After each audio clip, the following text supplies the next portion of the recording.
Bonjour à toutes et à tous, merci d'être là à nouveau, ça nous fait toujours plaisir. On aimerait que vous soyez encore plus nombreux, mais bon, il faut laisser le temps au temps, ça va venir, j'espère. Mais vraiment, merci à vous. Je sais que certains nous réclament, on en parlait juste avant de démarrer l'émission, certains nous réclament davantage de présence sur l'écran, mais bon, voilà, les émissions, faut les préparer. Pour le moment, le rythme, on essaye de le maintenir, on va essayer d'accentuer tout ça. Alors, je vous retrouve aujourd'hui pour une émission assez particulière, je le reconnais volontiers, et pour ce faire, j'ai toujours à côté de moi mes chroniqueurs et mes chroniqueuses préférées, à commencer par Delphine Jouenne, qui est, bonsoir Delphine, merci d'être là, qui est philosophe, je vous le rappelle. Emmanuel Bardet, merci, bonjour, merci d'être là, merci. Et qui est DRH et qui est en lien donc avec le monde de l'entreprise. Alors vous allez me dire, le sujet d'aujourd'hui est le monde de l'entreprise, je ne sais pas, mais peut-être qu'il y a des petites coulisses qui se dessinent. Nathalie, merci d'être là encore aujourd'hui. C'était juste, t'es arrivé juste pile à l'heure. Merci, mais à l'heure, parfait, génial. Voilà, et merci d'être là, qui est donc psychiatre et qui est notre référente médicale pour aujourd'hui. Merci encore. Merci Alix. Bonsoir Marc. Bonsoir, merci d'être là avec nous, toujours. Toi, tu t'occupes des jeunes majoritairement, hein. Je ne sais pas pourquoi, je ne sais pas si c'est parce que tu viens de fêter ton anniversaire, je ne donne pas l'âge, je suis sympa aujourd'hui. Mais bah non. C'est pour nous surtout. C'est ça exactement, je ne le donne pas pour nous. Je comprends, j'ai compris le message. On est d'accord, merci en tout cas d'être là. Et David, toujours présent, merci. Bonsoir à tous. Merci d'être là, ton humour est toujours le bienvenu, merci. Et nous avons des invités qui sont là, mais qui sont eux en direct, parce que par définition, logiquement, l'émission que nous traitons aujourd'hui, Van Life, logiquement, ils ne sont pas là. Et donc, ils sont en duplex à droite, à gauche. Alors, pour une partie, il y a Maude et ses enfants Titouan et Rose. Bonjour à vous. Bonjour. Merci d'être là en duplex. On va évidemment revenir avec vous sur les exploits que vous avez faits il y a quelques temps. Et nous avons Mathias et Eva. Bonjour à vous. Bonsoir. Alors, je pense que si j'ai bien tout compris, logiquement, vous êtes à Chiang Mai. Oui, en Thaïlande. En Thaïlande, c'est ça. Donc, ça ne nous met pas du tout de mauvaise humeur sur le plateau. On est bien d'accord, hein, on est tous gentils et calmes. Mais enfin, un peu envieux quand même. Ils ont un site, enfin un Insta, entre autres, et une chaîne YouTube qui s'appelle Autour d'un sourire. On mettra évidemment les liens de la chaîne. Ils sont solaires, vous allez voir, c'est génial ce qu'ils font, c'est super. Et Maud et ses enfants, pareil, ils ont plein de choses à nous raconter. Alors, dans un premier temps, on va essayer de voir un petit peu plus clair sur la van life, parce que j'en ai parlé sur le fait que nous allions faire cette émission. Certains m'ont dit, alors van life, c'est quoi le truc, les mots qui sont mis les uns à côté des autres, on ne comprend pas. Certains m'ont dit, même parmi vous d'ailleurs, j'imagine que c'est une émission pour toi. Tu vas vouloir prendre l'avion dans la foulée et partir. Je confirme. Je présente le début et je m'en vais direct vous retrouver. Ça, c'est certain. Alors, il y a une définition. Je vous la donne, elle vaut ce qu'elle vaut. Jusqu'avant le Covid, grosso modo, c'était un mouvement assez marginal de surfeurs, on en parlait justement, puisque je crois que tu en fais partie, et de hippies, dont tu ne fais pas partie du tout pour le coup. Ça s'est transformé en un véritable phénomène de société depuis cette fameuse pandémie Covid. Et là, ce mode de vie a connu une accélération sans précédent, mais alors réellement une forte accélération, entre 2020 et 2022. Après, on va voir ce qui se passe, parce que c'est intéressant cette évolution qu'il peut y avoir sur ce mode de vie qui passe évidemment du fameux rêve instagrammable à une alternative concrète ou au mode de vie sédentaire. Alors, ce qui est génial aujourd'hui, c'est que nous avons Eva et Mathias qui sont eux à l'autre bout du monde et qui poursuivent leur chemin jusque je ne sais où, d'ailleurs vous nous le direz, parce qu'il y a une fin à votre histoire. Et Maud et ses enfants, Rose et Titouan, qui eux ont voyagé beaucoup, ont fait, pendant le Covid d'ailleurs, c'est ça qui est intéressant, parce qu'on en parlait tout à l'heure, pendant le Covid, ils ont réussi malgré tout à bouger, et qui maintenant se sont resédentarisés. On va essayer de comprendre pourquoi et qu'est-ce que ça représente. Définition, est-ce que tu peux nous en dire un petit peu plus, Alix ? Alors tout à fait, bon Marc, tu as déjà pas mal résumé ce mouvement, mais aujourd'hui c'est plus qu'un mouvement temporaire, on parle vraiment de van life, ça désigne vraiment le fait de vivre de manière donc plus ou moins temporaire, voire même définitive et permanente, dans un véhicule aménagé. Donc on peut avoir des fourgons, des vannes, des camping-cars ou même des voitures, et c'est plus qu'un mode de transport, c'est vraiment un mode de vie, une philosophie philosophie, alors qui repose sur 3 piliers. Le minimalisme, bon, ça veut dire ce que ça veut dire. On réduit ses possessions au strict minimum et on vit avec l'essentiel pour tenir dans quelques mètres carrés.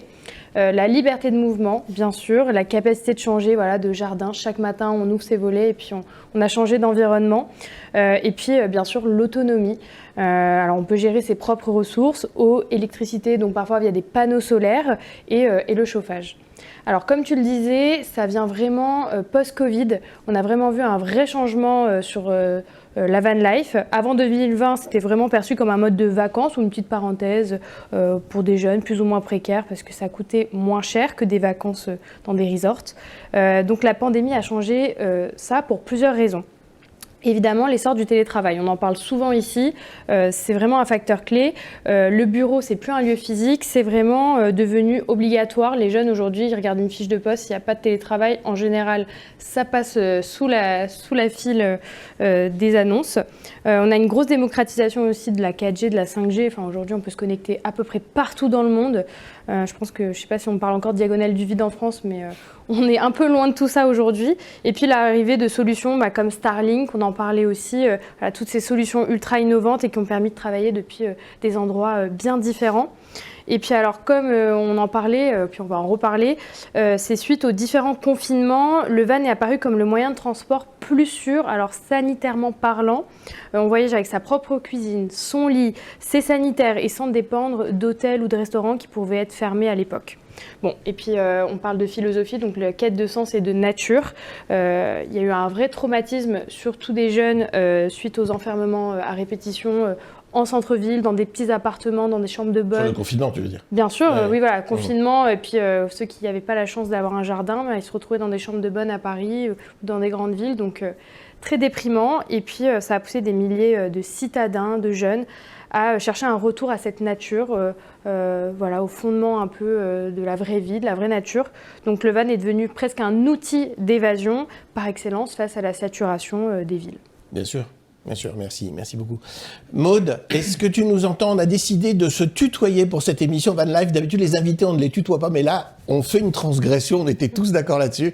Maude, est-ce que tu peux essayer déjà, dans un premier temps, de nous expliquer comment cette idée de dingue, et on reviendra avec la psychiatrie tout à l'heure sur le mot dingue, comment cette idée de dingue t'est venue, toi et ton mari, qui peut-être, paraît-il, pourra nous rejoindre, je ne sais pas si c'est possible ou pas, mais on verra. Comment ça a germé, d'où ça part? Alors, ça remonte à quand même quelques années. Je pense qu'en 2015, on a commencé à vouloir vivre quelque chose d'un peu différent. On s'est tout d'abord interrogé sur une expatriation. Moi, je suis enseignante, donc on s'est un peu renseigné pour que je puisse aller travailler dans les lycées français. Et le fait que ce soit 3 ans obligatoires au minimum, ça nous a un peu freiné. Donc ensuite, on a commencé à regarder pour partir une année. Alors la première chose qu'on se dit au départ, c'est que financièrement, ça va être compliqué. Et puis de fil en aiguille, on a essayé de monter un petit budget. On a pris le temps, ça nous a pris 5 années pour rassembler. Il y a 5 années de préparation. Financière. D'accord, oui. d'accord. Pour nous, voilà, ça nous a pris à peu près 5 ans, 5 ans et demi. Et puis après, il fallait demander les mises en disponibilité pour ma part. Et ça, c'était pas facile. Donc, en même temps, on se projetait pour préparer, mais en même temps, moi, j'ai eu ma réponse que 3 mois avant le départ. Donc, ça a été un petit peu compliqué à gérer. Surtout que j'ai eu ma réponse positive le jour du confinement. Donc voilà. Ah oui, alors donc, non mais c'est extraordinaire parce que si je comprends bien, vous avez, toute cette famille a mis 5 ans, grosso modo, financièrement, et puis la préparation au voyage, j'imagine 5 ans pour tout préparer. 3 mois après, t'as le feu vert, et quand vous décidez de partir, on est confiné. Oui, j'ai eu ma réponse le 16 mars et c'était une réponse orale. Alors lui, Seb, il l'avait déjà eu 1 an avant. Il travaille dans le privé, donc c'était plus facile à obtenir. Moi, c'était vraiment compliqué. Et j'ai réussi à l'obtenir. Donc, voilà, après, il y a eu le confinement. Sur le coup, on ne s'est pas trop posé de questions. Puis après, on s'est quand même dit que ça allait être compliqué. Et bon, là, on est parti dans d'autres choses. On a essayé de reculer l'année, la mise en dispo, mais je risquais de la perdre complètement. Donc on s'est dit, les feux... Quand j'évoquais le fait que c'est une histoire de dingue, alors on reviendra, Nathalie, 2 minutes sur le sujet, parce que le teasing de l'émission, c'est ils ont décidé de tout plaquer pour partir, ont-ils perdu la raison, ou alors ont-ils tout compris? Donc quand même, d'où ça part? Donc t'es marié, 2 enfants qui sont là, qui sont magnifiques, donc 2 enfants. D'où vous vient l'idée? Donc ils ont quel âge à l'époque où ça germe dans votre esprit, aux parents? Tito, il est en CE1, CE1, CE2, vraiment quand on commence un peu à voir, il est en CE2, et donc Rose, elle est en maternelle. Donc d'où ça vous vient, parents, de vous dire, allez hop, on va prendre un véhicule et puis on va se barrer sur les routes, tout va bien. Qu'est-ce qui germe? Envie de donner une dimension un peu différente à notre vie, sortir de la routine, même si... moi, j'aime bien la petite routine, mais vivre quelque chose d'un peu différent, sortir de sa zone de confort, aller voir ailleurs ce qui se passe. L'esprit de liberté, on l'avait pas encore complètement en tête. C'est vraiment pendant le voyage et... D'accord. C'est vraiment On reviendra évidemment sur cette dimension de liberté avec la philosophie, parce que je pense qu'elle a quelque chose à nous dire. Les enfants, Rose et Titouan, vous souvenez du moment où vos parents vous ont dit on va partir? Enfin, vous les avez pris pour qui à ce moment-là, les parents? Tu veux parler? Vas-y.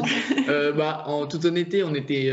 Moi, j'étais en CE1, CE2, donc le moment où le jour où papa et maman m'ont dit qu'on allait partir, j'ai pas des grands souvenirs, mais je sais que j'étais un peu sceptique parce que partir 1 an, quitter tous tes amis, toute ta famille, tu peux te dire que ça peut faire long, 1 an quand même. Ouais. Et au final, plus le temps passe, je parle après le voyage, plus le temps passe après le voyage, plus je prends du recul, et je me dis qu'au final, c'était vraiment quelque chose de bien pour se développer dans sa propre vie. Tu vas nous raconter ça après, évidemment. Et Rose, qu'est-ce que tu retiens du moment où tu pars ou le moment où on te l'annonce? Est-ce que tu retiens quelque chose? Alors l'annonce, j'étais encore plus petite, donc je ne me souviens pas forcément. Mais par contre, je me souviens très bien du jour où on est parti vraiment en voyage. Et moi, je me rendais pas forcément compte, dans le sens où mes copines, c'était pas très triste parce que 1 an, je me rendais pas vraiment compte. Et au final, c'est vraiment pendant le voyage que je me suis rendu compte que je partais 1 an, etc. D'accord, génial. Merci à toi. Alors, Eva et Mathias, je suis un peu déçu parce que j'ai 3 personnes d'un côté et 2 de l'autre. Il manque Shelby, mais c'est pas grave. On n'en parle pas. Si, Shelby va très bien, mais on l'a laissé dans la voiture pour ce soir. Oh, la pauvre. Alors, pour vous dire, Shelby, c'est leur chien qui fait partie intégrante, constante des images qu'ils font tout au long de leur périple. Alors, Eva et Mathias, est-ce que vous pouvez nous dire, de votre côté, d'où ça vient? Là, on a entendu qu'il y avait quand même une enseignante, et puis Seb qui est dans le domaine privé. Vous deux, c'est quoi le parcours pour en arriver à partir comme ça? Il faut savoir qu'on s'est rencontrés en fait aux États-Unis. Moi, j'ai été au pair pour apprendre l'anglais pendant 1 an. Et en fait, à la base, j'étais auxiliaire de vie en EHPAD. Donc, je m'occupais vraiment des personnes âgées. Et Mathias était... Moi, j'étais apprenti ingénieur à Bordeaux et je me sentais vraiment pas bien dans mon travail. Il y avait quelque chose qui allait pas, qui collait pas avec moi. J'ai grandi dans les Pyrénées, être tout le temps en montagne, être tout le temps dans la nature. Et le fait d'être tout le temps devant un PC, à des horaires fixes et tout, ça m'a vraiment pas collé. C'est vraiment pas collé avec ma façon de vivre. Et pendant cette école d'ingénieur, j'ai eu la chance de partir 3 mois au Guatemala pour faire une mission humanitaire. Et c'était juste extraordinaire. Et en fait, je me suis dit, mais en fait, c'est ça que je veux faire dans ma vie, quoi. Je veux partir, je veux découvrir, je veux apprendre des choses. Et mon déclic, ça a été un petit peu ça, ouais. Ouais, et moi, à la base, je devais rentrer à l'armée à 25 ans. Donc, après mon bac, en fait, j'avais 5 ans devant moi, soit pour voyager, soit pour faire des études supérieures. Et du coup, j'ai choisi de partir aux États-Unis pour apprendre l'anglais. Et quand je me suis rendu compte du monde extérieur, je me suis dit, mais je ne vais jamais rentrer à l'armée et me mettre dans un cadre. Il faut que je continue à apprendre des langues, à découvrir, à apprendre. Donc, du coup, j'ai plutôt choisi de faire un tour du monde en solo. Après, je devais partir en Australie. Et finalement, on a continué la route à 2. D'accord, parce que vous avez quel âge tous les deux? 26. Et 28. D'accord. Et Titouan, tu as quel âge? Moi, j'ai 17 ans. Et Rose? 14 ans. Ok, Maud, je fais l'impasse. Si tu as envie de prononcer, avec plaisir. Non, mais Maud, tu as quel âge? 48. 48, tout va bien. Donc c'est intéressant, on a plusieurs tranches d'âge. Vous avez remarqué, en fait, ils sont tous au taquet avec ce genre d'activité. Ils sont partis quand même. Ça fait combien de temps que vous êtes sur les routes, avec d'abord le J7, parce que je crois que vous aviez un premier véhicule aménagé, puis ensuite un 4x4 Land Rover qui est tout récent, je crois qu'il a mon âge. Donc, ça fait combien de temps en tout? On a fait environ 2 ans sur les routes d'Europe avec le J7 de 1979. C'est ça. Et là, ça fait un peu plus d'1 an et demi qu'on est sur les routes Moyen-Orient, Asie, avec un Land Rover de 1980. C'est ça. Bon. Alors, j'imagine que vous avez tous des questions. Non, mais qu'est-ce que tu... Réfléchis à l'âge. Land Rover. Ah oui, oui. J'étais en train de calculer, en fait. C'est mon âge. C'est ça. J'ai profité de... C'est exactement ça. Nathalie, est-ce que tu as une première, quand on dit perdre la raison ou ont-ils tout compris, est-ce que tu as une première remarque à faire? Parce que là, ils ont l'air tous épanouis et on a envie de les suivre. Oui, on a envie de les suivre et je crois qu'on aurait raison de les suivre parce qu'on voit à quel point tout est orienté vers le mouvement, l'ouverture, la curiosité, apprendre, découvrir. Et c'est peut-être un peu ça le sens de la vie finalement. Et que vous mettez tout ça en place de manière assez rigoureuse, dans un cas en famille et de l'autre, les choses se font naturellement. Vous êtes 2 célibataires autonomes avec des projets de vie qui sont dédiés à l'ouverture et l'ouverture à l'autre. Magnifique. On n'est absolument pas dans un registre pathologique. Ah bah je crois pas. Ou alors moi j'achète une pathologie demain direct en fait, tout de suite. Et puis quelle belle preuve de confiance aussi et de comment dire de manière de se tester aussi pour créer la confiance et la découverte. Ouais, bravo. Alors ce qui est intéressant, c'est que vous avez vécu dans des univers, enfin vous vivez et vous avez vécu dans des univers pas confinés, mais enfin c'est pas non plus 700 mètres carrés pour habiter. Je pense à Maud et à ses enfants. Donc les parents, vous partez à 4 dans un véhicule de loisirs qui est un camping-car, si j'ai bien compris, c'est ça. Et comment on s'organise à 4 aussi longtemps? Parce que c'est un week-end, une semaine, bon à la limite 1 mois de vacances, mais aussi longtemps, comment ça marche? C'est très organisé? Non, c'est très organisé, je pense. Puis on n'emmène pas grand-chose. Donc on apprend à vivre avec pas grand-chose. On se rend compte qu'on n'a pas besoin de beaucoup de choses. Alors justement, c'est ce que disait Alix, c'est minimalisé. Votre périple, ça a été quoi? Alors on a commencé, comme on était en période Covid, les frontières étaient fermées, donc ça a vraiment été au jour le jour. On a commencé par aller en Allemagne, parce que c'était ce qui nous semblait le plus simple. Et après, on a réussi à passer la frontière du Danemark. Donc ça nous a ouvert toutes les portes de la Scandinavie. Ça s'est joué à une journée près, parce que derrière, ils fermaient les frontières. Donc du coup, on a pu monter en Norvège, on a passé le cercle polaire. Et quand on était en Suède, on a vu qu'il y avait une famille de Français qui avait réussi à shipper, à envoyer le camping-car aux États-Unis, alors que partout on disait que c'était impossible parce qu'ils avaient coupé les frontières avec toutes les personnes venant de Schengen. Donc, quand on lisait entre les petites lignes, on voyait qu'on pouvait aller sur le sol américain si on faisait une quatorzaine. Une toute petite parenthèse, Maud, excuse-moi.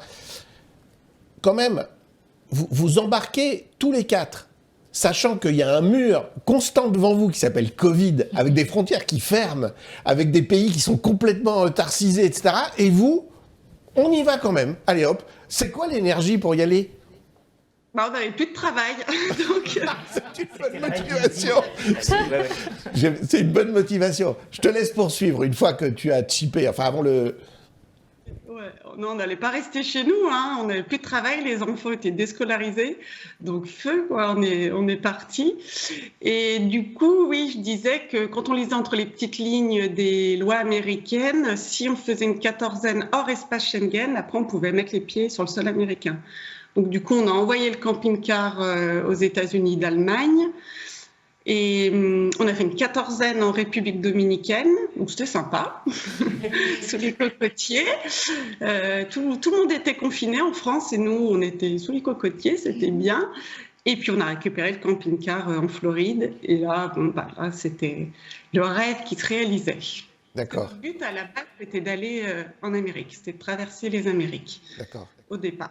D'accord. Alors, c'est intéressant. Vous savez tous, évidemment, ici et en visio, que c'est une émission qui parle de la santé mentale. Alors, pour le moment, on a vu les aspects ultra inspirants, parce qu'on a tous envie, du coup, de mettre en route demain matin, de mettre la clé et de partir. Mais c'est quand même pas il y a quand même des aspects difficiles. Il y a quand même, alors Eva et Mathias, je voudrais peut-être rappeler 2 souvenirs dont je suis témoin puisque je vous suis sur votre chaîne. Il y a 2 souvenirs que j'ai pas les images, mais je pense qu'ils les trouveront sur votre chaîne. Il y en a un premier où vous avez fait, excuse-moi Eva de rappeler ce mauvais souvenir, où vous avez fait un entraînement tout-terrain et vous vous êtes retrouvé avec le 4x4 complètement à l'envers et c'était vraiment, et ils ont eu très peur parce que tout est tombé, ils l'ont esquinté alors qu'ils partaient, je pense, quelques jours après. Arrêtez-moi si je me trompe, vous partez quelques jours après. Donc ça, c'est quand même un élément stressant. On était vraiment sur le départ, ouais. Oui, c'est ça. Hein. Et la deuxième fois... une semaine du départ. Ben, c'est ça. Et vous êtes parti quand même. C'est-à-dire, le truc, il est cassé, mais c'est pas grave, on y va. Alors, j'ai bien compris... Mais il n'était pas vraiment cassé, en fait. C'était que de la tôle un petit peu froissée. Mais le moteur était bon, le reste était bon, alors on est parti. Mais on s'en fout, en fait. Le truc, il tient plus, mais on part quand même, en fait. Ils sont tous pareils, à droite, à gauche, c'est les mêmes, en fait. Et il y a eu un deuxième épisode, mais là, qui est plus difficile, pardon, Eva et Mathias, de rappeler un mauvais souvenir, peut-être, c'est que je crois que vous avez subi une agression sur une plage.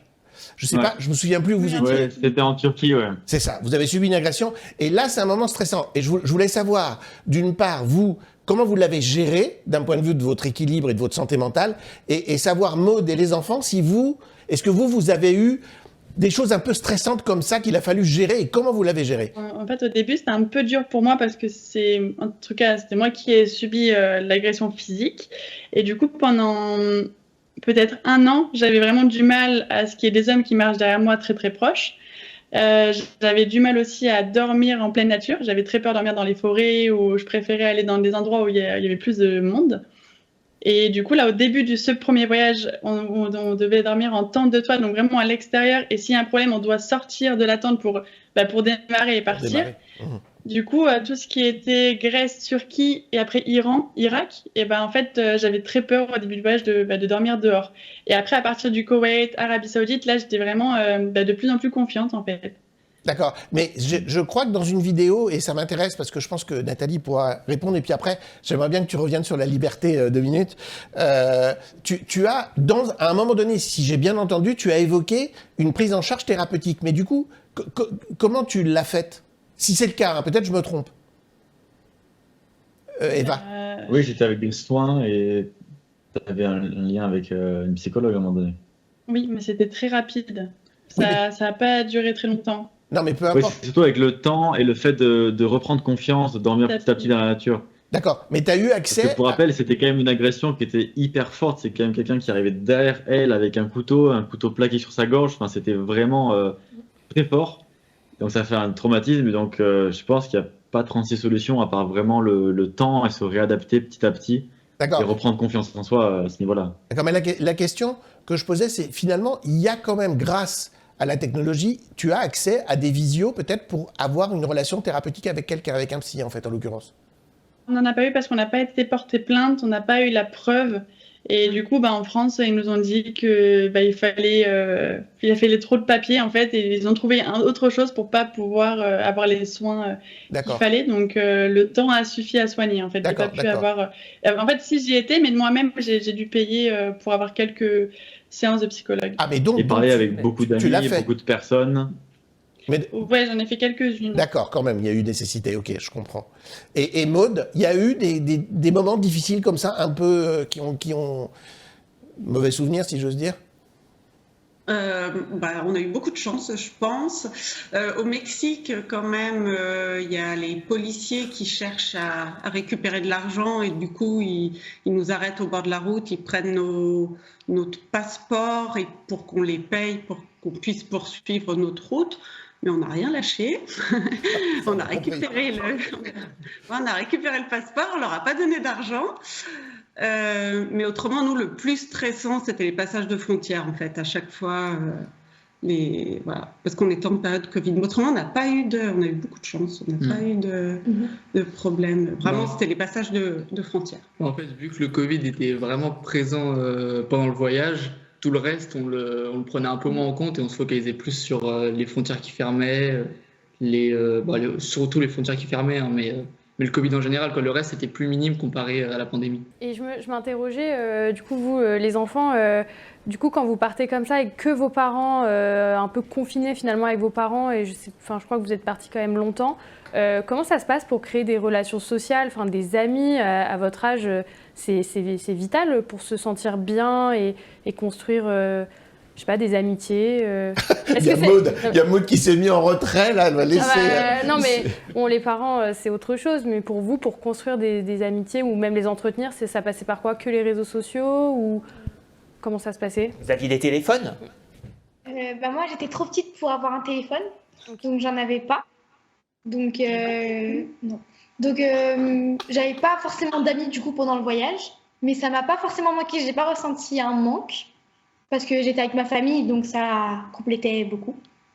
Donc voilà. Okay. Et puis ça m'a permis de me rapprocher de Titouan, donc tant mieux. Et toi, Titouan? Et moi, il y a deux types d'amis. Les amis qu'on avait déjà avant, moi du coup j'avais un téléphone, j'avais les réseaux sociaux, donc je pouvais continuer à parler avec eux.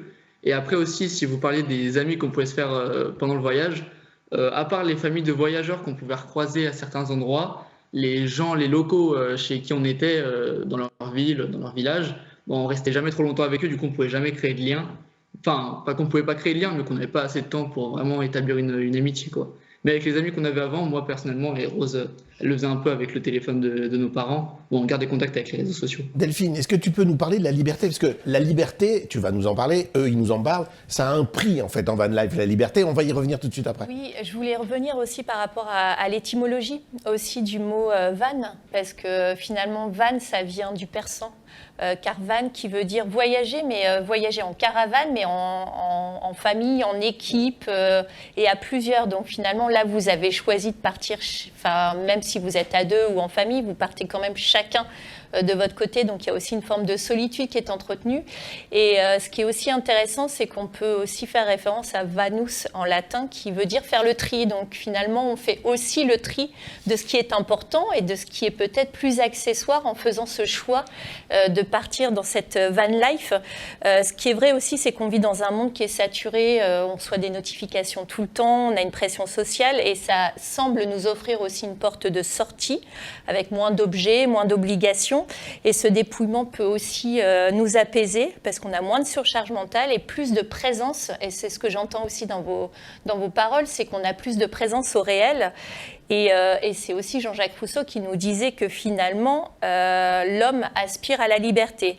Après, il y a quand même un paradoxe. Peut-être, je ne sais pas comment vous fonctionnez, mais il y a aussi ce paradoxe qui est la van life, finalement, c'est aussi un phénomène qui est très présent sur les réseaux sociaux.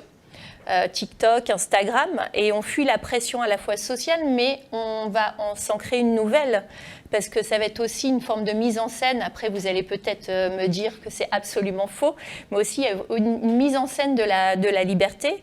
Et on vit finalement dans une société de l'image, et est-ce que cette liberté n'est qu'un décor ? C'est vraiment des questions que je vous pose. Il n'y a pas du tout d'accusation, mais au moins de compréhension. Et puis, est-ce qu'on part pour explorer ou est-ce qu'on part pour fuir? Parce que Blaise Pascal disait que notre difficulté, c'est de savoir rester seul face à nous-mêmes. Et on peut changer de paysage, mais on emporte toujours son esprit avec soi. Et la van life, elle peut être libératrice, thérapeutique, mais elle peut aussi révéler une solitude, voire une quête d'image, peut-être pour certains internautes. Et au fond, la santé mentale, elle ne dépend pas seulement de l'endroit où on vit, mais elle dépend aussi de la manière dont on habite sa propre existence. Mmh. Voilà, donc c'est vrai que j'aimerais bien vous voir aussi réagir par rapport à l'utilisation aussi des réseaux sociaux sur cette... Enfin, pas mise en scène, c'est peut-être un mot qui est péjoratif, mais la façon dont vous faites vivre aux internautes vos aventures, est-ce que ça ne crée pas aussi une forme de dépendance par rapport aux réseaux sociaux? Alors c'est vrai que nous, les réseaux, on a commencé ça vraiment pour partager notre voyage avec notre famille. Et aussi pour se faire des souvenirs, parce que vu qu'on va vivre tellement beaucoup, enfin vraiment énormément de choses, après on va oublier plein de choses, peut-être dans 5 ans, dans 10 ans, et ça va être aussi super sympa de pouvoir montrer ça à nos enfants, aussi pour nos grands-parents qui sont hyper heureux de pouvoir suivre les vidéos. Alors c'était vraiment un objectif personnel à la base. Et puis au final, on a commencé à avoir 100, 200, 500, 1000 abonnés, 10 000. Et au final, ça a commencé à monter. Et on s'est rendu compte qu'on commençait à gagner de l'argent avec, à avoir une importance, entre guillemets, pour certaines personnes. Et on s'est rendu compte aussi que grâce à ces réseaux sociaux, on réussissait à avoir aussi des sponsors. Et donc, qui nous permettaient d'alléger la facture pour voyager. Et donc, ça nous permet de voyager plus longtemps. Mais par contre, je vous rejoins totalement sur le fait de dire qu'on devient dépendant de ça, dans le sens où le problème, c'est que la visibilité, par exemple, sur YouTube, sur Instagram, c'est géré par un algorithme. Et l'algorithme aime beaucoup la régularité.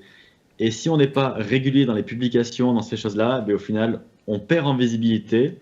Et donc, on perd l'argent qu'on gagne petit à petit tous les mois. Et donc, on peut voyager moins longtemps. Et donc, c'est un peu un cercle vicieux qui est assez désagréable, je dois avouer. C'est vrai qu'il y a pas mal de pression et la ligne, elle est très fine entre profiter à fond du voyage, le vivre à fond et publier, le filmer et après ensuite le publier sur les réseaux. Oui, parce que ça prend du temps. Ouais, Maud et les enfants, vous n'aviez pas de chaîne, vous aviez décidé de faire un voyage pour vous-même.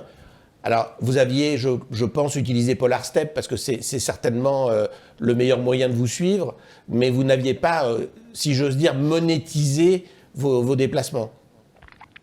Non, on a commencé avec Polar Step, pareil, pour se créer des souvenirs, pour la famille aussi. Pour la famille, voilà. Puis c'est simple d'utilisation, donc ça c'était ce qui nous plaisait. Mais au départ, il y avait 10 photos, le texte était 3 lignes. Et puis bon, à la fin du voyage, on est parti 344 jours. À la fin du voyage, il y avait 150 photos et puis un texte de plus en plus long. On se prend au jeu quand même parce qu'on a eu de plus en plus de monde qui nous ont suivis. Tout le monde était confiné, personne ne bougeait. Donc du coup, ça faisait un petit peu une fenêtre sur l'extérieur et c'est vrai qu'on se prend au jeu, mais c'était notre travail. Ouais. Trier les photos, c'était mon mari qui prenait les photos. Lui, c'est vraiment pris de passion pour les photos. Moi, j'écrivais le texte, on triait. Voilà. Des fois, les enfants faisaient le texte. Donc, Ah, vous le faisiez ensemble, vous étiez de concert pour rédiger. Je le lisais et tout le monde donnait son avis. C'est sympa. Alors, justement, après, on demandera à Nathalie de réagir sur le mot fuite que tu as utilisé toi. Mais Emmanuel, le travail nomade, ça prend pas, ça existe. Enfin, je pense que ça existe, mais. Oui, ça existe. Et en fait, Mathias, ce que tu as raconté justement sur ton apprentissage et te retrouver face à un PC et finalement c'est une vie qui ne te correspondait pas, ça c'est quelque chose qu'on a beaucoup vu sorti de Covid, avec beaucoup de jeunes diplômés ou de futurs jeunes diplômés qui se retrouvaient sur le marché du travail avec la place de la quête de sens. On dit qu'est-ce que je fais là alors qu'on vient de traverser un truc auquel personne ne s'attendait. Donc en effet, il y a eu à ce moment-là une vague de... pas forcément de démission, mais en tout cas de jeunes qui se disaient « Non mais moi, la quête du CDI, venir pour aller se retrouver face à un PC, même s'il y avait une ouverture de télétravail de plus en plus large, donc pas que du 100% bureau, mais beaucoup de jeunes qui se sont retrouvés à dire « Non mais moi, je veux faire autre chose ». Et le autre chose, ça pourrait être partir au bout du monde, ça peut être de la van life, ça pourrait être monter sa boîte. Et il y en a qui sont revenus ensuite sur le marché du travail plus classique, qui sont revenus chercher un job salarié, un CDI, mais fort de cette expérience. Donc voilà, ça je pense que c'est déjà important, et c'est important en effet de mûrir le projet. Alors peut-être que Maud, en effet, quand on a 2 enfants, on prend le temps, et donc 5 ans s'il le faut, d'avoir la construction tout le côté budgétaire qui est calé, demander des autorisations pour partir. Donc tu parlais de mise en disposition, peut-être de congés sabbatiques côté privé pour ton mari, mais voilà, c'est de se dire, on essaie de se préparer, de faire les choses comme il faut pour préparer le retour. Et je pense que le retour, on va en parler. Oui, on va en Alors, parler. le retour pour Maud, et puis la question peut-être du retour point d'interrogation pour vous, Mathias et Eva. Mais c'est des questions qui se posent. Et donc, dans ces questions qui se posent, en effet, il y a le télétravail qui permet, en effet, avec de la 5G un peu partout, de travailler, d'avoir des conditions de travail qui sont beaucoup plus larges. Voilà. Ça me Chiang Mai. Et là aussi, voilà, des questions qui se posent. Est-ce qu'on est en freelance, auquel cas le panorama des possibles il est beaucoup plus large. Par contre, si on est en CDI et dire, sans prévenir son employeur, je pars travailler du bout du monde, non, voilà, attention, parce que là, on peut s'exposer à des risques. Donc voilà. Oui, je pense que c'est important de faire les choses comme il faut. Oui. Je ne dis pas de ne pas les faire, Oui, mais en tout cas, voilà, de bien réfléchir à son projet. Bien sûr, Emmanuel, merci beaucoup. Nathalie, tu as réagi, je t'ai vu, réagir sur le mot fuite. Oui, parce que très souvent, quand les gens abordent l'idée d'un changement, ils viennent nous voir en disant « Ah oui, c'est une fuite, etc. » Mais en fait, on reste comme ça dans une idée très occidentale où il faudrait faire toujours la même chose et où le moindre changement serait une fuite. C'est un pur jugement, en fait, qu'on a structuré socialement, intellectuellement, etc. Et quand bien même ce serait ça, tant mieux. Oui. Tant mieux. Et puis on voit à quel point dans cette quête de découverte et d'apprentissage, vous réorganisez des choses, vous travaillez en fait. Et j'imagine que, par exemple, pour les enfants, il a fallu quand même poursuivre une scolarité ou pas. Qu'est-ce qu'ils ont appris ? Qu'est-ce que ça leur a appris, en fait, réellement ? Et puis vous qui, effectivement, créez un travail aussi autour des réseaux sociaux. Mais voilà, là aussi, alors justement, ça se réorganise. C'est ça. Donc, vive la fuite, moi j'ai envie de dire. Vive la fuite, exactement. Justement, c'est intéressant. Je voudrais, après, Alix, que tu nous donnes un peu ton idée sur la jeunesse qui arrive. Est-ce que elle plaque tout et tu vas nous en parler. Mais alors justement, Maud et les enfants, quand même, tu disais tout à l'heure, en introduction, tu as dit ils ont été déscolarisés. Alors c'est un mot qui peut effrayer ceux qui vont nous regarder à l'avenir. En fait, ils n'ont pas été complètement déscolarisés. Ils partent avec une enseignante et à mon avis, les devoirs, il fallait les faire. Je m'en remets aux enfants déjà. Il y a eu les devoirs à fond tous les jours. Comment ça marche ? Alors, au début, on s'était dit qu'on essaierait de travailler à peu près 2 heures par jour pendant la route. Vu qu'on était dans un camping-car, nous, avec Rose, on avait une table, on avait des sièges, du coup, c'était pratique pour travailler. On faisait des cahiers d'exercices, des choses comme ça. Français. Et on faisait maths, français, on faisait les langues, donc anglais, espagnol. Et après, petit à petit, plus le voyage passe et moins on a envie de travailler. Et c'est vrai qu'à la fin, on a un peu abandonné, mais quand on est revenu, on n'a pas eu non plus une grosse différence avec les gens qui avaient continué leur scolarité. En fait, du coup, ça nous a pas vraiment gênés. Et pendant le voyage, c'est vrai que t'es pas trop motivé à travailler quand même 2 heures par jour. Et puis on n'avait pas forcément tout le temps aussi de travailler. Alors, c'est intéressant, Rose. Quand tu parles de temps, on a du mal à comprendre que t'aies pas le temps alors que vous êtes sur les routes à vous promener tout le temps, justement. Sur les routes, on avait le temps, mais quand on faisait par exemple des randonnées de 8h jusqu'à 17h, après quand tu rentres, t'es fatigué, donc t'as moins le temps de travailler, c'est ça que je veux dire. D'accord, je comprends mieux les randonnées. C'est intense, elle aurait peut-être certains jours préféré être à l'école. Peut-être. D'accord. Mais donc le fait, Maud, que tu sois enseignante a dû contribuer aussi à te rassurer sur le chemin. Alors, Rose, elle était en CM1, donc le CM1, il y a beaucoup de notions nouvelles, mais je sais qu'en CM2, tout est repris. Donc ça, je connais, puis elle retournait dans une école, son enseignante, ça allait être une collègue à moi, donc je n'étais pas inquiète. Titouan, en 4e, c'était un peu plus compliqué, mais encore une fois, on avait envie de vivre notre expérience à fond. Et finalement, j'ai commencé à avoir un peu peur au mois d'août. Je me suis dit, oups, juste avant la rentrée en 3e, je me suis dit, j'espère qu'il ne va pas avoir un trop grand décalage. Et puis, je l'ai beaucoup suivi le premier trimestre de 3e, et puis en fait, ça allait. Après, ce n'est pas des enfants qui avaient des difficultés au départ, donc voilà. D'accord. Mais on n'a pas beaucoup travaillé, soyons honnêtes, on n'a pas beaucoup travaillé. Et en termes d'enrichissement, justement, parce que le fait de louper des cours, qu'est-ce que ça vous a apporté au contraire dans votre exploration, dans les découvertes, dans les randonnées ? Est-ce que vous êtes arrivé en classe, en reprise, avec un sentiment d'enrichissement, de compréhension de choses, finalement avec un bagage peut-être différent d'un bagage scolaire, mais un plus dans votre scolarité ? Moi, je pense que... Alors, j'ai pas une image de moi avant le voyage, mais je sais que j'ai des amis à moi qui m'ont fait la réflexion quand j'étais revenu, qui m'ont dit que j'avais l'air beaucoup plus posé, beaucoup plus calme, plus gentil aussi avec les gens en général, parce que j'avais vu j'avais vu le monde comment il était fait, les niveaux de classe sociale, malheureusement, il y en a qui sont élevés, il y en a qui sont hauts. J'avais vu plein de pays différents, plein de sociétés différentes, je ne sais pas trop comment dire. Mais voilà, moi je trouve que j'ai peut-être raté des cours, mais ça m'a fait prendre en maturité et en prise de connaissance du monde et comment le monde fonctionne. Mais le seul décalage où je me suis retrouvé avec les autres quand je suis revenu en 3e, c'est dans la concentration. J'avais plus de mal à me concentrer en classe. J'avais beaucoup d'absences, des choses comme ça. Mais après, au fil du temps, ça s'est c'est parti. Ça doit pas être facile d'être en classe, de regarder par la fenêtre et que ça ne bouge pas. J'imagine qu'effectivement, ça doit faire une petite différence avec le camping-car, je veux bien te croire. Et toi, Rose, est-ce que tu as vu une différence? Alors, tu étais plus petite, évidemment, mais... Je rejoins sur ce que dit Titouan, c'est-à-dire sur le fait que ça m'a pas, de rater des cours, ça m'a pas énormément changé. Surtout que du point de vue culturel et de voir toutes les classes sociales, etc., ça m'a beaucoup apporté. Donc non, c'est sûr qu'au niveau de la concentration, je m'en souviens plus tellement, mais j'ai pas le souvenir d'avoir eu un énorme changement en classe. Mais peut-être aussi, c'est de revoir beaucoup de monde qui était parce que pendant le Covid, il y avait personne tout le temps. Et là, de revoir, d'être dans une école, d'avoir une classe, etc., c'est ça surtout, je pense, moi, qui m'a le plus perturbée. J'imagine. Je voudrais revenir sur le prix à payer de la liberté parce que je vais vous poser des questions, Eva et Mathias aussi. Mais Alix, les jeunes, alors ils font quoi? Ils se barrent tous ou on les retient Je sais pas si on les retient, mais c'est vrai qu'il y a un système qui est à revoir. En tout cas, à partir de la Gen Z, je pense qu'il y a un vrai chamboulement de remise en cause du système.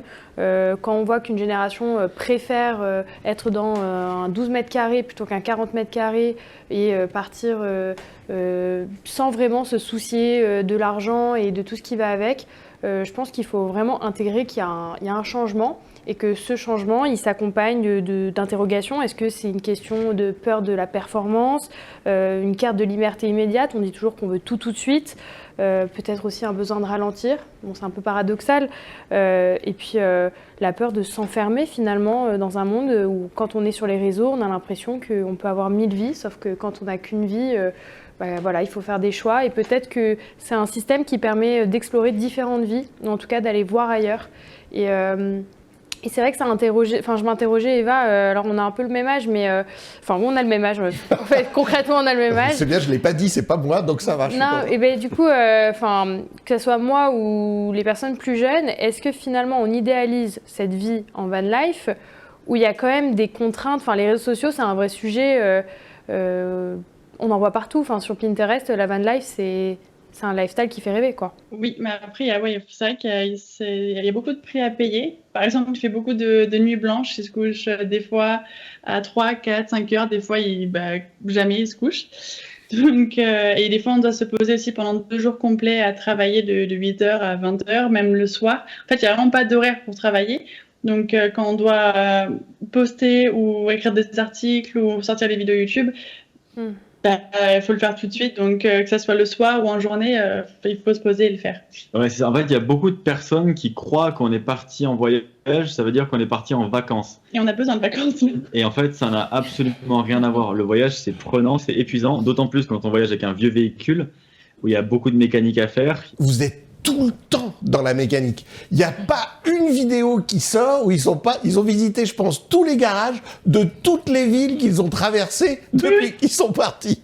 C'est extraordinaire. Mais alors, pas un guide complet. Ah mais là, je pense, là, il y a vraiment de quoi faire. C'est extraordinaire. Mais les deux, Maud et son mari décident de partir malgré le Covid, malgré les frontières, malgré que vous avez été empêchés sans arrêt, j'imagine, pour passer les frontières, etc. Et ils y vont quand même.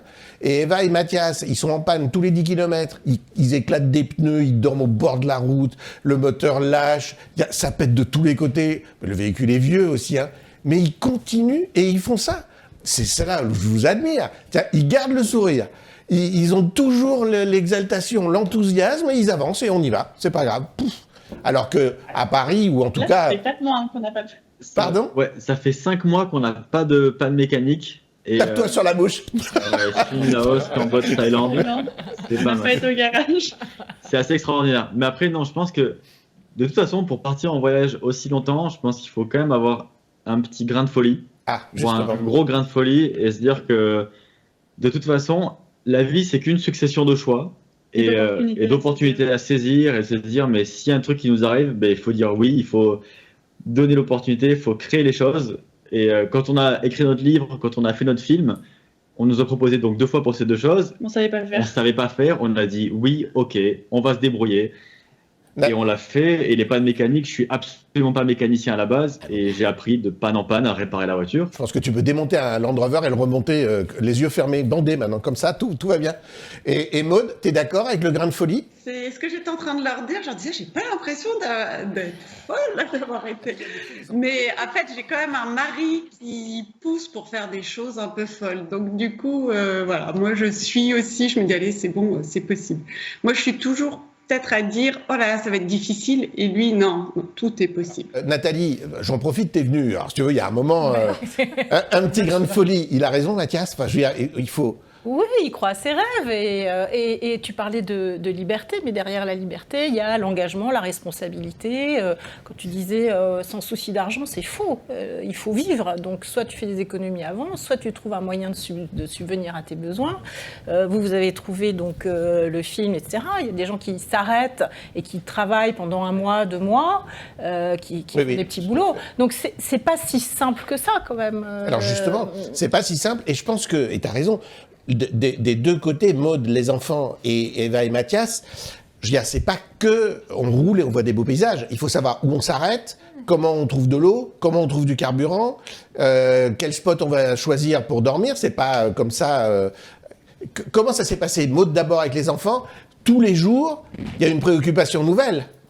Oui, c'est sûr que savoir où on va dormir le soir, c'est un peu l'activité de la journée. Mais il y a des applis qui sont super bien faites. Pour le continent américain, il y a Park Fortnite. Et du coup, c'est super bien fait, renseigné par les voyageurs. Donc, bon, puis chercher de l'eau. Non, moi, je trouve que c'est simple, en fait. Moi, j'ai pas trouvé ça... Ou peut-être que c'est vieux et du coup, je retiens que le positif. Que les endroits étaient moins hostiles que nos autres voyageurs, là. Alors, Eva et Mathias, c'est une préoccupation de trouver des spots, de l'eau, à manger, tout ça? Maintenant, on a l'habitude. D'accord. Donc, c'est moins... C'est vraiment un automatisme. Après, il y a certains pays où, effectivement, par exemple, notamment en Iran ou en Irak, où on essaie plus de trouver des endroits plus tranquilles. Par contre, des pays comme l'Arabie Saoudite, la Mongolie, toute l'Asie centrale, où c'est des steppes immenses, il y a de l'espace. On n'organise rien. On fait vraiment au jour le jour de ce qu'on a envie de faire et de ce qu'il faut faire. Et la plupart du temps, à 18h, on ne sait toujours pas où on va dormir, mais on se pose n'importe où. Et c'est le gros avantage de voyager en véhicule autonome, où on a l'électricité en autonomie. Là, ça fait 4 ans qu'on ne s'est pas branché à une prise, quoi. Voilà, on a le panneau solaire, l'alternateur qui charge, et on est autonome. L'eau, on la recharge tous les 2-3 jours, et puis on peut se poser où on veut, on a un petit frigo, et on est content comme ça. C'est génial. Alors, justement, pour Maud et Rose et Titouan, est-ce que, alors on a entendu les enfants sur ce que ça vous a apporté, la maturité que vous avez trouvée dans ce voyage. Maud et ton mari, qu'est-ce que ça vous a apporté à vous de voyager comme ça et de rencontrer tous les jours des gens différents finalement? Tout est possible, déjà. Non, moi, je voulais revenir sur la liberté. Ça, on n'avait pas du tout vu cette liberté qu'on allait avoir et cette absence de contraintes. Ça, c'était vraiment ce qui a été le plus kiffant, j'ai envie de dire, pendant le voyage. Aucune contrainte sociale, de travail, familiale, rien. Et ça fait vraiment du bien. Ça et d'avoir du temps. Donc ça, c'est ce que tu retiens le plus? À l'absence de contraintes, je crois que ouais. Ouais. La liberté. Je comprends. Eva et Mathias, s'il y a quelque chose que vous retenez là, à l'instant T? De saisir les opportunités. Ouais. Ça, c'est un truc qui est hyper important. Et toutes les belles rencontres qu'on fait en voyage. Alors, on a fait beaucoup de belles rencontres avec les pannes mécaniques. Mais ouais, il y a cette chose de vraiment de vivre au jour le jour et de ne pas se poser 1 million de questions de qu'est-ce qui va se passer plus tard, comment on va faire ci, comment on va faire ça. On se laisse porter en fait. Et juste vraiment de faire le premier pas qui est le plus dur à faire et souvent le plus courageux. Et après le reste en fait ça s'aligne, ça s'organise tout seul. Mais c'est vraiment le premier pas de prendre le billet d'avion, de le faire, d'y aller, d'acheter ce truc-là et après il y a plein de choses qui arrivent. Alors après les questions elles vont se poser au fur et à mesure. Tous les jours on va se poser des petites questions, mais de plus en plus ça devient un automatisme et au final après c'est un mode de vie qu'on a choisi. C'est pas c'est pas des vacances, c'est vraiment un mode de vie à part entière. Et comme quand on va faire ses courses au supermarché, nous on fait nos courses différemment, on trouve l'eau différemment. Et c'est pas si compliqué que ça en final. Maud et les enfants, vous êtes chez vous là. Donc en fait, depuis que vous êtes rentrés, vous êtes ce qu'on appelle sédentarisé, comme nous finalement. Ça va ou ça pique un peu? Non, ça va. Non, ça va très bien. Après, suite au voyage, quand même, il y a des choses, on a eu des nouvelles aspirations et nous, ce qui nous plaît maintenant, c'est de voyager. Alors maintenant, c'est plus des vacances. Mathias, il fait bien la différence entre vacances et voyage et je le rejoins complètement là-dessus. Alors nous, maintenant, c'est plus des vacances, mais par contre, quand on part, c'est 1 mois. Donc, on ne peut pas partir moins d'1 mois parce que sinon, voilà, c'est trop court. C'est une contrainte. Mais voilà. Ouais. Et du coup, maintenant, voilà, nos économies, maintenant, c'est pour les voyages. Profiter vraiment de tout ce que la vie peut nous apporter. Parce que je trouve que voilà, pendant le voyage, on touche tout ça du bout des doigts. Ouais, et puis aussi, ce que je voulais dire, c'est que pendant 1 an, on a beaucoup vécu dehors. Et au retour, quand même, on avait ce besoin de se reconnecter à la nature. Je pense qu'avant, on sortait pas autant, on n'allait pas autant se balader. Et voilà, vivre plus dehors, être plus dans la nature, avoir un nouveau regard sur ce qu'il y a autour de nous, pas loin. Oui, génial, merci beaucoup. Et Eva et Mathias, alors vous, je ne vous pose pas la question si vous vivez dehors, de toute façon, vous n'avez pas le choix, parce que le véhicule ne vous permet pas de vivre dedans. Donc vous êtes obligé d'être dehors, vous êtes tout le temps dehors. On est tout le temps dehors, on cuisine dehors, on se douche dehors. Alors on dort dehors, mais sur le toit dans une tente, donc ça va quand même. Mais ouais, on est principalement dehors, on a ça qu'on n'a pas le choix. Mais après, ça sera pire parce qu'on sera à moto et en sac à dos. En fait, on fait vraiment chaque continent et on change à chaque fois de véhicule. Déjà pour avoir une nouvelle expérience, pour apprendre de nouvelles choses et pour s'habituer à être de plus en plus minimaliste, en fait, de s'ouvrir plus vers l'extérieur. Donc c'est pour ça qu'on avait un van au début, puis un 4x4. Et ensuite, c'est la moto et le sac à dos. On termine en sac à dos en Amérique du Sud. Mais Shelby, sur la moto, vous faites quoi? Un sidecar. Ouais, un sidecar où on verra ce qu'on fait. Sur les avant d'essence, on le mettra, on se débrouillera. Alors, je voudrais juste préciser que Eva et Mathias ont écrit un livre. Et je ne sais pas si vous l'avez pris, parce que moi, je ne l'ai pas avec moi. Est-ce que vous l'avez avec vous, votre livre? Non? Non. Non, il est dans le 4x4. Il s'appelle Road Trip en Peugeot J7. Donc, Road Trip en Peugeot J7, alors je ne l'ai pas pris, mais je l'ai, il est top, il est bourré d'images, il y a plein de trucs à l'intérieur, vraiment. On mettra évidemment le titre sur la chaîne, mais il est très chouette et vous allez en faire un autre, parce que Road Trip en J7, ça veut dire Road Trip en Land Rover derrière, j'imagine. Oui, on fera un sur le Land Rover et un sur la moto. D'accord. Génial. Et donc, après, il y a la moto. Vous vous sédentarisez plus, vous? Si, dans quelques années. Ouais, dans quelques années. Après la moto, il y a l'Australie. Après l'Australie, il y aura peut-être autre chose, on ne sait pas. Je pense qu'on va faire des grosses pauses, mais on continuera toujours de voyager. Parce qu'il y a l'Afrique et l'Amérique du Nord, donc... De toute façon, quand on commence à être piqué par le virus du voyage, on est fichu. On est bien d'accord. On est bien d'accord. David, je te laisse nous donner le mot de la fin, et puis on dira au revoir, évidemment, après. Merci Marc. Donc aujourd'hui, on a parlé de ces personnes qui quittent tout pour vivre la van life. Donc vous savez, ces personnes qui un matin se réveillent, regardent leur appartement, leur patron, leur boîte mail et disent « Non mais c'est ça ce qu'on a envie de vivre, c'est ça notre vie ». Et là, paf, d'un seul coup, ils vendent tout, ils achètent un van, alors plus ou moins en bon état, et partent vivre une aventure, alors que toi, tu repousses depuis 3 ans à mettre dans un tiroir tous les trucs que tu veux plus voir. Voilà. Alors, la première chose que les van lifers, puisque c'est comme ça qu'on vous appelle, disent, c'est « j'avais besoin de silence ». Je ne sais pas si vous ne l'avez pas évoqué, mais en tout cas, c'est ce qu'ils nous disent.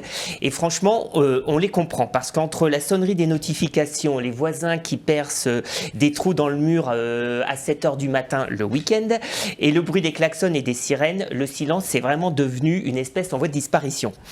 Alors ils partent, ils roulent, ils montent quelque part en hauteur, comme au sommet du Machu Picchu peut-être, où vous irez, et là ils découvrent un truc incroyable, c'est le silence. Eh bien ça fait du bruit. Voilà. Oui, un vrai bruit, un bruit de ton cerveau qui pour la première fois depuis des années se dit « Ah, on se repose là ?» Et c'est là que tu réalises que parfois, pour s'entendre penser, il faut juste s'éloigner un peu. Pas fuir, juste prendre de la distance, comme avec ces gens qui disent faut rester positif alors que tu veux juste respirer un peu. La deuxième révélation de la van life, c'est, vous l'avez dit, vivre moins, mais c'est vivre mieux. Donc dans ton van, t'as pas 12 paires de chaussures, t'en as 2, une pour marcher et puis une pour sentir mauvais. Tu n'as pas 40 casseroles, t'en as une qui te sert à tout, hein, à faire les pâtes, à faire le café et même à taper sur le van pour, quand il démarre pas. Et puis bizarrement, bah, ça fait du bien. Parce que quand on a plus 1000 objets autour de soi, t'as plus 1000 raisons de t'énerver.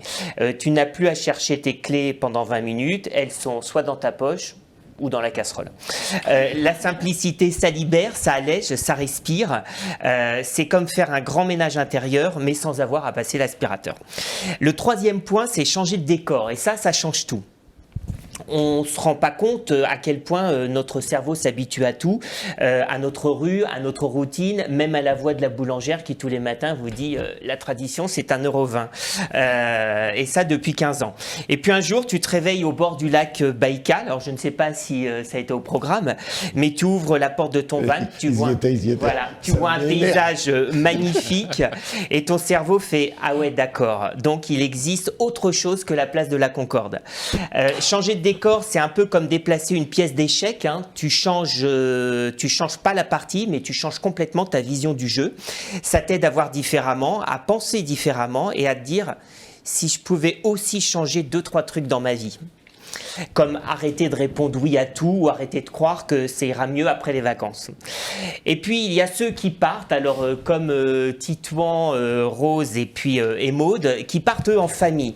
Alors là c'est respect éternel parce que vivre à 4 dans un van c'est un peu comme faire Koh-Lanta mais sans l'immunité. Hein. Tu redécouvres les gens avec qui tu vis, alors tu découvres leurs qualités mais tu découvres aussi leurs défauts. Oui, leurs défauts d'un seul coup, et ça dans 6 mètres carrés. Alors oui, ce que tu découvres aussi, c'est très précieux, hein, c'est la présence, et vous l'avez suffisamment évoqué dans vos échanges, vous vous êtes retrouvés, Rose qui disait, je me suis retrouvée avec mon frère, voilà.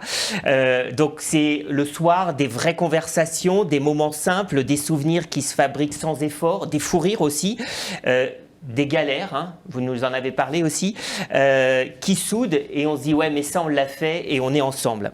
Alors tu réalises que parfois pour se retrouver il suffit juste de se perdre ensemble. Donc en conclusion, la van life, c'est pas une mode, voilà, c'est pas un caprice, c'est pas tout plaqué parce qu'on en a marre, c'est juste une manière de dire j'ai besoin de respirer, j'ai besoin de sens, voilà, et j'ai besoin de me retrouver. Alors la van life, tout le monde peut pas la vivre, mais on n'a pas besoin d'un van pour ça. On peut tout simplement commencer ici, maintenant, donc ça c'est pour toi Marc, avec des micro-décisions, un petit changement, un moment de silence, un pas de côté, un regard neuf, parce qu'au fond la vraie vie, elle commence à l'intérieur. T'as raison, voilà. Merci beaucoup, merci 1000 fois à vous, merci à vous tous présents ici et à vous en visio, merci d'avoir pris le temps. Je sais que vous avez tous des occupations, en tout cas un entraînement basket d'un côté, et puis de l'autre il doit être bientôt 1h du matin, donc je pense que vous allez pouvoir aller vous reposer un petit peu. Merci d'avoir participé. C'était une émission un peu particulière parce que on parle souvent de la santé mentale comme ça va pas bien. Et alors avec vous, ça donne plutôt envie, c'est plutôt inspirant au bonheur. Et on voit que la santé mentale, ça peut aussi aller bien. Donc bonne route à Eva et Mathias. Poursuivez, continuez à nous faire rêver. Maude et les enfants, à votre prochain voyage. J'imagine que vous êtes concentrés un peu dessus. Donc voilà. On peut vous demander où c'est le prochain ? Guatemala, Belize et Honduras. Voilà. Écoutez, je pense qu'on s'est tout dit. Passez une belle soirée. Merci à vous tous de nous avoir suivis et à bientôt sur la chaîne. Au revoir. Bonne route. Au revoir. Au revoir.